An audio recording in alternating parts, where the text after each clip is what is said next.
کوئی حسین کا نام سے لنگر عام کرتا ہے، کوئی حسین کے نام سے اپنے گھر پہ جلسہ مناتا ہے، کوئی حسین کے نام سے اپنے گھر پہ محفل و میلاد کرتا ہے، مگر حضرات گرامی آج ہم یہیں پر نہیں کر رہے ہیں، بلکہ پوری دنیا میں آج حسین یا حسین کا نعرہ لگا رہے ہیں۔ وہ اس لیے کہ ہمیں معلوم ہے اللہ کے راہ میں جو قتل کیے جاتے ہیں وہ مردہ نہیں ہوتے ہیں بلکہ وہ زندہ ہوا کرتے ہیں۔ مگر حضرات گرامی، میرا حسین جب پیدا ہوا اور ان کے باپ حضرت مولا علی رضی اللہ تعالیٰ عنہ جب پیدا ہوتے ہیں تو کعبہ کے اندر پیدا ہوئے، مگر کعبے کے اندر جب پیدا ہوتے ہیں تو آنکھ نہیں کھولے۔ عالم تصور میں عریضہ لگایا، اے مولا علی، آخرکار آج پوری دنیا کا مسلمان کعبہ کا طواف کرنے کے لیے آتا، پھر بھی آپ کعبہ کے اندر پیدا ہو کر کے پھر بھی آنکھیں کیوں نہ کھول رہے ہو؟ آنکھیں کھولو اور کعبہ شریف کی زیارت کرو۔ حضرت مولا علی فرماتے ہیں، نادان تجھ کو معلوم نہیں ہے جس کے صدقے میں کعبہ بنایا گیا ہے وہ مصطفیٰ جب تلک کے آئے گا نہیں اس وقت تلک کے علی آنکھ نہیں کھولے گا۔ میرے نبی کریم صلی اللہ تعالی علیہ وسلم آخرکار پہنچ جاتے ہیں۔ حضرت فاطمہ بنت اسد حضرت علی کی والدہ کا نام ہے، وہ لے کر کے آ رہی تھی، راستے میں ملاقات ہوتی ہے، میرے نبی نے حضرت علی کو اپنے گود میں لیتے ہیں۔ علی جیسے نبی کی گود میں جاتے ہیں فوراً آنکھیں کھول دیتے ہیں، مگر حضرات گرامی اسی طریقے سے میرا حسین جب پیدا ہوا تو آنکھیں اپنے گھر میں نہ کھولا، بلکہ جب کھولتے ہیں تو جب نبی کی گود میں جاتے ہیں فوراً آنکھ کو کھول دیتے ہیں۔ مگر علی اور حسین کے علم کا اور حسین کے یعنی چہرے کا کوئی اندازہ نہیں لگا سکتا، کیونکہ حسین کے چہرے کے اور حسین کے لب کے اندر میرے نبی نے اپنا لعاب مبارک ڈالا ہے اور اپنا لبہائے مبارک چسایا ہے حسین کو۔ مگر حضرات گرامی میرا حسین جب پیدا ہوا ہے تو آؤ ذرا دیکھو اس سے پیشتر جو مہینہ گزر گیا جسے ذی الحجہ کا مہینہ کہا جاتا ہے، اسی ذی الحجہ کے مہینے میں آپ نے سنا ہوگا، علماء کرام بیان کرتے رہتے ہیں کہ حضرت ابراہیم علی نبینا علیہ الصلوۃ والتسلیم نے اپنے بیٹے حضرت اسماعیل علیہ السلام کی قربانی مینا کے میدان میں پیش کرنے کے لیے گئے تھے، آپ نے لٹا دیا تھا، مگر جب آپ قربانی کر رہے تھے آپ اپنے ہاتھ کو میں چھری لیتے ہیں، اپنے بیٹے اسماعیل علیہ السلام کے گردن پر چھری کو چلا رہے ہیں، پر چھری نہ چلتی ہے۔ عالم تصور میں نے چھری سے پھر پوچھا، اے چھری آخرکار تیرا کام ہے گلے کو کاٹنا، پھر تو کاٹ کیوں نہیں رہی ہے؟ وہ چھری جواب دیتی ہے، نادان تجھ کو معلوم نہیں ہے، چھری اگر کاٹنا چاہتی ہے پھر بھی نہ کاٹ سکی، یہ خدا کا یعنی حکم ہے کہ اے چھری میرے حکم کے مطابق کوئی کام نہ کر، میرے حکم کے نافرمان کوئی کام نہ کر، میں جب حکم دوں گا تب تو چلنا، کیونکہ رب باری کا یہ حکم ہو چکا ہے کہ چھری کاٹ نہیں سکتی ہے۔ مگر حضرات گرامی وہ چھری کاٹ نہ سکی، مگر کربلا کے میدان میں جب ظالم وہی چھری کو چلا رہا ہے تو چھری کبھی اصغر کو کاٹتی چلی جا رہی ہے، وہی چھری جب چلاتا ہے تو کبھی علی اکبر کے گلے کو کاٹتی ہے، وہی تلوار جب چلایا جاتا ہے کربلا کے میدان میں نبی کے نواسوں پر تو وہی چھری حضرت عباس کے بازو کو کاٹنا شروع کر دیتی ہے، وہی چھری جب یزید چلاتا ہے کربلا کے میدان میں تو حسین کے گھر والوں پر وہ چھری چلنا شروع ہو جاتی ہے۔ عالم تصور میں نے پوچھا، اے چھری بتا تو صحیح کہ آخرکار مینا کے میدان میں ابراہیم نے جب چھری چلایا تھا اس وقت نہ چلی تھی، کربلا کے میدان میں آج چھری چلایا جا رہا ہے، اگر تلواریں حسین کے گھر والوں پر ماری جا رہی ہے تو یعنی چل کیوں رہی ہے؟ آخرکار مینا کے میدان میں نہ چلی تھی۔ اے پروردگار عالم، اس کے اندر راز کیا ہے؟ اس کے اندر فلسفہ کیا ہے؟ باری تعالیٰ سے جواب آتا ہے، نادان تجھ کو معلوم نہیں ہے، مینا کے میدان میں ہم نے چھری کو حکم دیا تھا، اے چھری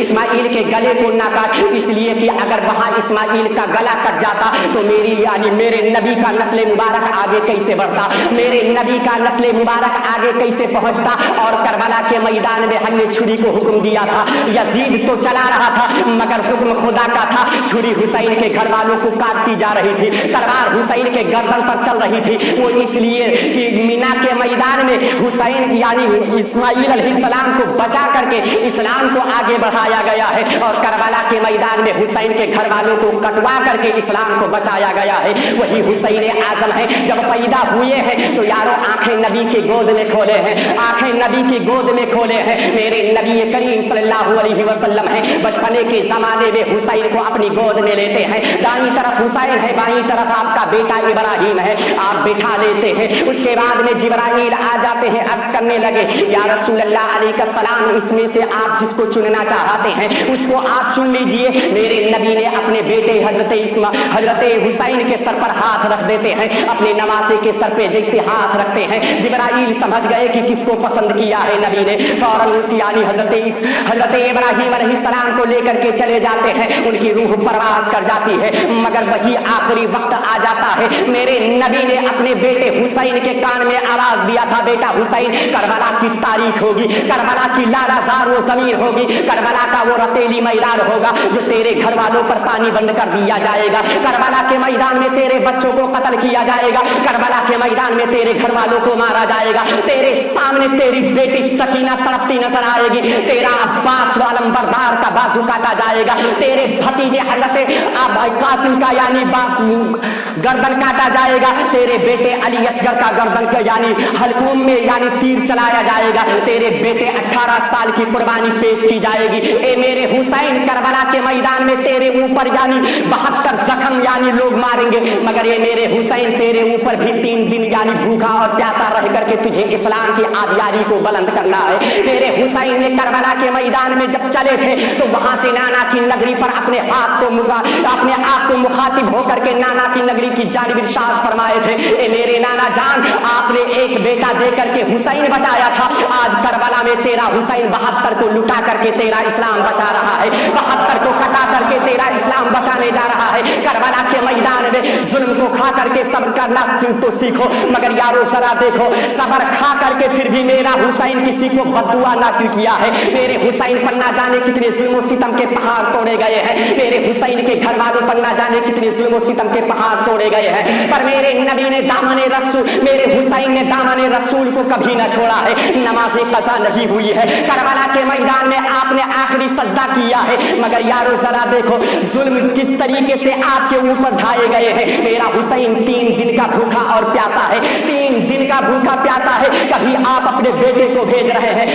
कभी आप अपने भतीजे को भेज रहे हैं, कभी आप अपने भांजों को भेज रहे हैं, मगर जब एक के बाद देगरे शहीद हो गए हैं तो मेरे हुसैन आखिरकार करबला का सफर किया है, करबला की रतेली मैदान का सफर किया है। मेरे हुसैन फौरन घोड़े पर सवार हो जाते हैं, आपकी बहन ज़ैनब आ जाती है, आपके सर पर अमामा नाना मुस्तफा का बांधती है, ढाल यानी हजरत मौला अली की तलवार कमर में लटकाती है। मेरे हुसैन घोड़े पर खानदानी वजाहत के साथ सवार हो जाते हैं। मेरा हुसैन जैसे घोड़े पर सवार होता है, एड़ लगाते हैं पर घोड़ा आगे नहीं बढ़ता है। जब घोड़ा आगे नहीं बढ़ा, आप पूछते हैं आखिरकार क्यों नहीं आगे बढ़ रहा है। उस जानवर ने जवाब दिया था, हुसैन आप तो कह रहे हो कि आगे बढ़ो, पर मैं कैसे अपने कदम को आगे बढ़ाऊं। आपकी बेटी सकीना ने मेरे हाथ पैरों को थाम करके रखा है, मैं अगर कदम उठाऊंगा तो कहीं ऐसा ना हो कि मेरा कदम आपकी बेटी सकीना के ऊपर पड़ जाए, तो आपकी बेटी सकीना जख्मों से चूर चूर हो जाए। जरा देखो वो करबला का कितना पुरकैफ मंजर गुजरा है, करबला का कितना भयानक मंजर गुजरा है। मेरे हुसैन के ऊपर कितना जुल्म सितम ढाए गए हैं, पर मेरे हुसैन ने किस तरीके से इस्लाम की आबियारी को सींचा है। मेरे हुसैन अपनी बेटी सकीना को समझाते हैं, उसके बाद में आप करबला को रवाना होते हैं, मैदान कारजार में पहुंच जाते हैं। जालिमों के सामने है 3 दिन का भूखा प्यासा शेर 22,000 यजीदियों के सामने तनहा लड़ रहा है, मगर कोई जालिम आता है आपको पीछे से वार करता है, पर मेरे हुसैन इस तरीके से तलवार चलाते हैं कि लोग कटते हुए जा रहे हैं। तारीख के अंदर आया है कि हुसैन एक ही बार में 70,000 लाइनों को 70 लाइनों को यानी कत्ल करते जा रहे थे। इस तरीके से काटते थे जैसे कोई मूली और गाजर को काटता जा रहा हो। हुसैन इस तरीके से तलवार चलाते थे, मगर करबला के मैदान में वो तलवार ना रुकी। जालिम लोग परेशान था, आखिरकार ए मौला राज क्या है जो तलवार हुसैन तरोतनहा है फिर भी चला रहा है। जालिम फौरन परेशान होकर के अपने हाथ को उठाता है, आखिरकार ये तलवार कैसे रोकनी चाहिए, ये तलवार रुकनी चाहिए। जालिम अपने यजीदियों को फौरन इकट्ठा करता है, अपने जालिमों को अपने साथियों को इकट्ठा करने के बाद में मशवरा करता है। आखिरकार हुसैन 3 दिन का भूखा प्यासा है, फिर भी तलवार नहीं रुक रही है, कुछ ऐसा करो ताकि तलवार रुक जाए। आखिरकार वो तलवार तलवार जो प्यास से न रुके, वो तलवार जो भूख से न रुके, वो तलवार जो अली असगर के यानी बचपने में न रुके, वो तलवार जो अब्बास का बाजू कट जाए फिर भी न रुके, आखिरकार ये हुसैन की तलवार रुकनी चाहिए, कैसे रुके? आखिरकार मेरे हुसैन तलवार चलाते रहे, मेरे हुसैन तलवार चलाते रहे, मगर यारो जैसे नमाज का वक्त आता है, नमाज का वक्त आ गया, सज्जदा का लाल फौरन तलवार को चलाना बंद कर देता है, फातिमा ज़हरा का लाल तलवार को रोक देता है। यजीदी फुर्सत में हो गया, यजीदी मौका पा गया और कहने लगा साथियों इससे बेहतर कोई मौका नहीं है, अभी यही मौका है कि इनको मार दिया जाए, इनको कत्ल किया जाए। पर मेरे हुसैन जब सजदे में जाते हैं वो जालिम आ जाता है, पीछे से वार करता है, सज्जदा के लाल की गर्दन कट जाती है, मेरे हुसैन की इधर गर्दन कटी है, दुनिया मातम से भर जाती है, आसमान सुर्खी की लालरी बिखेर रहा था। आप जब देखते होंगे अपने मत्थे को उठाओ, जैसे सूरज डूबता है तो सूरज के चारों तरफ किरणें लालरी हुआ करती है, ये किसी और की लालरी नहीं है बल्कि मेरे हुसैन की लहू की लालरी है, मेरे हुसैन की खून की लालरी है, मेरे हुसैन का गर्दन कट गया है, दुनिया मातम से भर जाती है। पर जानते हो मेरे हुसैन के सर को काटने के बाद जालिम लोग क्या करते हैं? मेरे हुसैन का सर कलम हो गया, ये जालिम लोग नोके नेज़ा में टांगते हैं, कूफा और शाम के बाजार में फिरा रहे हैं, खुशियां मना रहे हैं, मगर मेरे हुसैन का जो घराना था वो लुटा हुआ काफिला है, जिस घर में जिस यानी खेमे के अंदर आपकी बहनें हजरत ज़ैनब रहा करती थी, आपकी बेटी सकीना जिस घर में रहा करती थी, वही जालिम आता है आपके खेमे में आग लगा देता है, आपके खेमे में जब आग लगाता है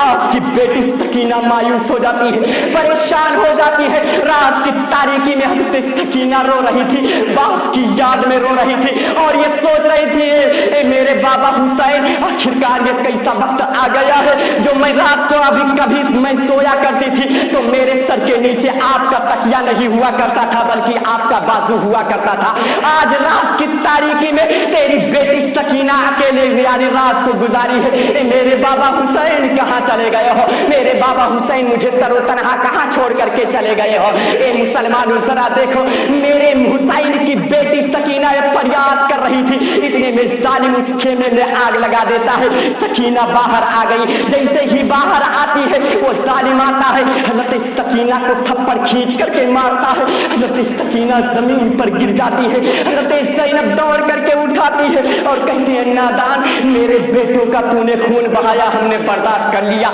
मेरे भाई की गर्दन को काट दिया मैंने बर्दाश्त कर लिया, मेरे चचा अब्बास का बाजू तूने कलम कर दिया हमने बर्दाश्त कर लिया, पर ये नन्ही मासूम बच्ची सकीना ने तेरा क्या बिगाड़ा है, अभी तेरे तलवार की प्यास नहीं बुझी है। जालिम लोग अगर खुदा के सामने तुम क्या मुंह दिखाओगे जब मर जाओगे, वहां पर तुम मुंह कैसे लेकर के जाओगे? खुदा अगर सवाल करेगा और खुदा ने फरमाया इन्नमा युरिदुल्लाहु लियुज़हिबा अन्कुम रिज्सा अहलल बैति व युतहिराकुम तत्हीरा, अल्लाह ने कुरान के अंदर ये फरमा दिया और इसी के मुताबिक बरोज़े महशर में अगर सवाल कर लिया तो तुम क्या जवाब दोगे? जरा देखो मेरे हुसैन का सर कलम कर दिया गया, काफिला वहां से बढ़ाया जा रहा है, बस मुख्तसरन अर्ज कर रहा हूं, ये काफिला वहां से रवाना होता है, मेरे हुसैन के घर वालों के सामने जानते हो कितना जुल्म ढाए गए हैं, मेरे हुसैन की बेटियों पर, मेरे हुसैन की बहनों पर, मेरे हुसैन की बीवियों पर यानी हाथों को रस्सियों से जकड़ करके बांध दिया जाता है, मेरे हुसैन का बेटा जिसका नाम ज़ैनुल आबिदीन है उनके गले में और उनके पैर में तोक यानी जंजीर डाल दिया जाता है यारो, फिर उसके बाद में काफिला आगे बढ़ाया जाता है, हुसैन की बेटी सकीना के साथ जानते हो कितना बदसलूकी करते हैं जालिम लोग, मेरे हुसैन की बेटी सकीना को एक नंगी ऊंट की पुष्ट पर बांध देते हैं रस्सियों से, उसके बाद में जालिम लोग कोड़े की बारिश कर रहे हैं, जरा देखो करबला का कितना पुरकैफ मंजर है, मेरे हुसैन ने हर जुल्म और सितम सही करके इस्लाम के परचम को ऊंचा किया है, पर मेरे हुसैन के घर वालों पर कितना जुल्म और सितम के पहाड़ तोड़े गए हैं, मेरे हुसैन की बेटी सकीना के ऊपर यानी कोड़े मारे जा रहे हैं, मेरे हुसैन की बेटी सकीना जख्मों से चूर चूर हो जाती है, ये काफिला रवाना हो रहा है, वो यानी जालिम मारता रहा, वो रस्सी से खुल करके जमीन पर गिर जाती है, काफिला आगे चला गया, मेरे हुसैन का यानी जिस नेज़े में हुसैन का सर था वो जालिम के हाथ से वो नेज़ा छूटता है और जमीन में जाकर के धंस जाता है, वो जालिम लोग यानी 100 बार कोशिश किए पर वो नेज़ा ना उखाड़ सके, आगे ना बढ़ा सके, मेरे हुसैन की बहन की ज़ैनब के पास फरमाते हैं जालिम लोग, कहने लगे ए ज़ैनब अपने भाई से कह दो अपने सर को आगे बढ़ाए, वरना जो बच्चियां बची हैं इनको भी मार दिया जाएगा, इनको भी कत्ल कर दिया जाएगा। मेरे हुसैन की बहन ज़ैनब आ जाती है, अर्ज करने लगी अपनी आंचल को फैला करके, भैया हुसैन अपने यानी सर को आगे बढ़ाओ, वरना जो बच्चे बचे हैं उनको भी मार दिया जाएगा। आप आगे क्यों नहीं चल रहे हो? मेरे हुसैन ऊपर से आवाज देते, बहना ज़ैनब मेरी बेटी सकीना रास्ते में पड़ी हुई है। ये जालिम लोग मेरी बेटी सकीना को यानी नंगी ऊंट के पुष्ट पर बांध करके कोड़े से मार रहे थे। मेरी बेटी सकीना जख्मों से चूर चूर होकर के जमीन पर गिर गई है और वो पीछे रह गई है। मेरी बहना ज़ैनब जब तलक के मेरी बेटी सकीना आएगी नहीं, उस वक्त तलक के मैं आगे न बढ़ूंगा। ए मुसलमानों जरा देखो, हजरत ज़ैनब फौरन दौड़ जाती है, पीछे जाकर के देखती है तो एक खातून पर्दादार है, वो बैठी हुई है, अपने आंचल से कुछ हवा दे रही है। हजरत ज़ैनब ने पूछा, ए खातून बता किसी बच्ची को इस रास्ते में देखा है? वो आंचल हटाती है तो क्या देखती है कि उनकी गोद में हजरत सकीना आराम फरमा है। आप जब आराम फरमा देखती हैं, हजरत ज़ैनब फरमाती है आप अपने चेहरे से पर्दा को हटाओ, अपना चेहरा दिखाओ ताकि मैं भी देख लूं। इस करबला के मैदान में मेरा हामी कोई नहीं था, इस करबला के मैदान में मेरे बच्चों पर जुल्म सितम के पहाड़ तोड़े गए, पर मेरा मददगार कोई नहीं आया था। मैं भी देखना चाहती हूँ कि तुम मदद करने वाली कौन हो। जैसे वो अपने चेहरे से पर्दा हटाती है, ज़ैनब ने देखा वो कोई और औरत नहीं है, हुसैन की माँ हज़रत फातिमा ज़हरा है, हुसैन की वालिदा फातिमा है, अली की बीबी फातिमा है, ज़ैनब की माँ फातिमा है, हज़रत सकीना के यानी दादी का नाम फातिमा है। वो सकीना यानी गोद में थी और हवा दे रही थी हज़रत फातिमा ज़हरा। जैसे देखती हैं कि मेरी अम्मी जान फातिमा है, आप माँ के दामन से लिपट गई, कहने लगी अम्मी जान उस वक्त क्यों नहीं आई थी जब आपका घराना लूटा जा रहा था? उस वक्त करबला में क्यों नहीं आई थी जब मेरा बेटा और मोहम्मद कुर्बान हुए थे? उस वक्त करबला में क्यों नहीं आई थी जब मेरा भैया हुसैन के ऊपर 72 जख्म खाए थे? उस वक्त क्यों नहीं आई थी जब मेरे हुसैन के गर्दन को काटा गया? मेरे हुसैन की माँ फातिमा फरमाती है, ए मेरी बेटी ज़ैनब तुझे मालूम नहीं है करबला के मैदान का हर एक जर्रा का नजारा मैं कर रही थी और मैं तरो तनहा नहीं थी, तेरा नाना मुस्तफा भी था, तेरा बाबा अली भी था, और जानते हो मेरा बेटा हुसैन जब जख्म से चूर होकर के जमीन पर गिरने वाला था तो कहीं और नहीं गिरा था, दुनिया की नजरों ने देखा था कि वो जमीन पर गिरा है। मैंने उसे अपने आंचल में छिपा लिया था, हमने उसे आंचल में छिपा लिया था।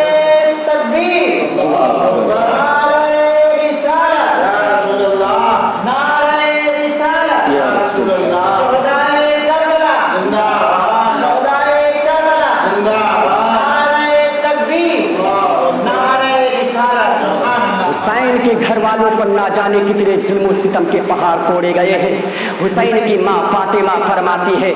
मेरा बेटा हुसैन जब करबला के मैदान में जख्म से चूर होकर के जमीन पर गिरा था तो दुनिया की नजरों ने देखा था मेरा बेटा हुसैन जमीन पर गिरा है, नहीं बल्कि मेरा बेटा हुसैन जैसे गिरने वाला था हमने उसे अपने आंचल में ले लिया था, हमने उसे अपनी गोद में ले लिया था। बस अल्लाह रब्बुल इज्जत की बारगाह में दुआ है, मौला हमें और आपको इहदिना सिरातल मुस्तकीम पर चलने के लिए तौफीक अता फरमाए। कभी वक्त मिलेगा तो जरूर और बयान किया जाएगा। व आखिरु दावाना अनिल हम्दुलिल्लाहि रब्बिल आलमीन। अस्सलामु अलैकुम।